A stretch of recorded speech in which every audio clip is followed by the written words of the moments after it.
Pasukan pertahanan Israel siap melakukan penyerangan lagi setelah batas waktu gencatan senjata dinyatakan berakhir pada Kamis 30 November 2023 pagi. Saat ini Kabinet Perang Israel sedang membahas peperangan kembali dengan Hamas.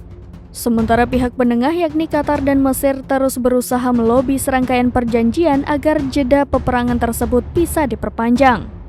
Diketahui Hamas disebut sudah bersiap diri terhadap berakhirnya gencatan senjata. Anggota senior Hamas Osama Hamdan menyebut segala kemungkinan memang ada seperti berperang kembali. Mereka berbicara ketika Israel mencapai titik kritis mengenai kesepakatan sandera dan perang yang telah berhenti sejak Jumat pagi.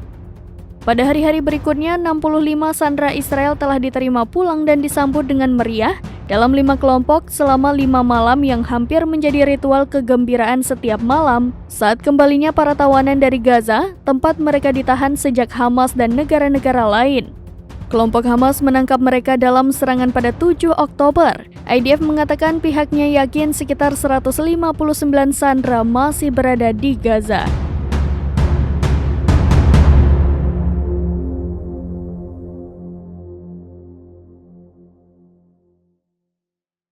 Download Tribun X sekarang, menghadirkan lokal menjadi Indonesia.